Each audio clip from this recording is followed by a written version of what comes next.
Hi folks, Caroline here. Rather than doing a process video today, I'm going to do a really quick share on how I organize my scraps. So one day I was in Bed Bath & Beyond, and on an end cap they had these clear plastic bins that are meant for organizing your refrigerator. So they're called fridge bins.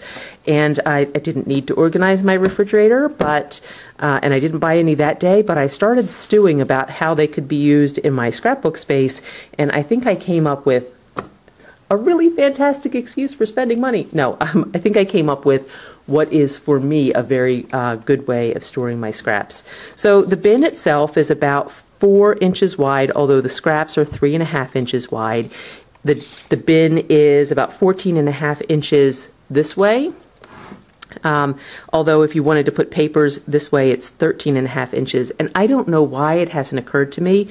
All my paper is stored this way, but I think the next time I'm over on that side of town and have a coupon, I do want to pick up another one that allows me to store 12-inch long scraps, because wouldn't that just be the greatest thing ever? I don't know why it didn't occur to me.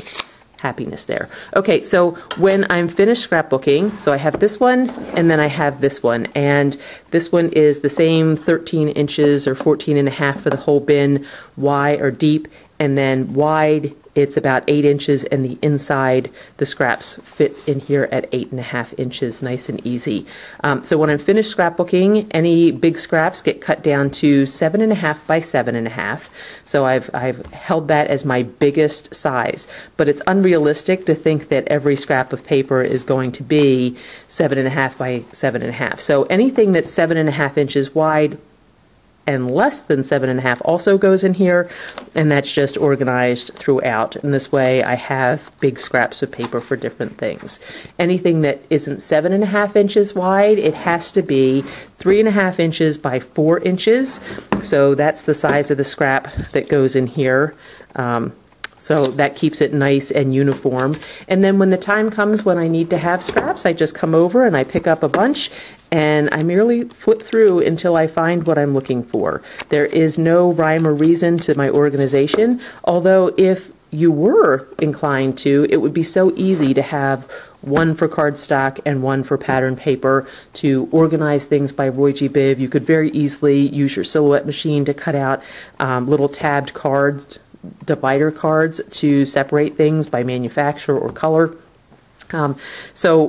Oh, and also I'm pretty certain you can fit your Project Life stuff in here.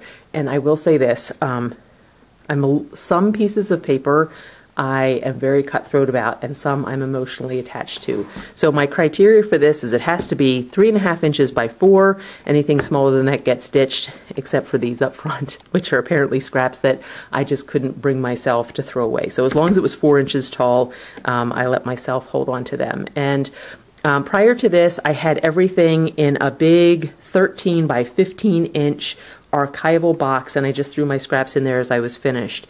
And honestly, it was a hot mess, and it didn't allow me to utilize my scraps very easily. I was bending pieces of paper. There was no way to get to a small scrap or a big scrap. It just felt like everything was, it just drove me crazy. So this has just allowed me to keep my papers nice and clean. Nothing's bent or getting dinged up, which I really like. So I do think that this works great for scraps. I also think that it's working great for my 6x6 paper pads, and this is a fantastic camera angle for this, isn't it? So basically I just have my 6x6 paper pads, and for the most part they're organized, well, I would say newest first, but it's newest plus anything that's recently been used has probably got shoved in on the side, in the front. The only thing that is not organized by newest is I have my winter and all my Christmassy themed stuff on the side, so that, because I don't need this most of the time. So at least now I know exactly where it is when I want it, and I can easily skip over it. I would like to invite Pink Paisley, My Mind's Eye, who else? American Crafts, all just to make their 6x6 paper pad 6x6. It would fit so nice and look so much better if you all would comply with my wishes. So there is that. I really love these. I use the coupons that come, the $5 off a $15 purchase, not the 20% off, because that's not really a good deal. Well, I mean, it is, but whatever. And then I also, in that same section, they have drawer organizers, and I am, you know, everybody loves an organized drawer, but I also love organized washi tape. And I don't have tons of washi tape. Probably if I did, this might not be the most effective way, but this is all the washi tape I have in the world, and it's very easily stored in here by Roy G. Biv. In the back side, I've got some black ink and my date stamp for easy access on my desk. So that's it for today. I hope you got some kind of inspiration and it cleared up some of the questions that were out there about what is she doing with that. I very frequently scrapbook on a white sheet of cardstock and only work with my scraps.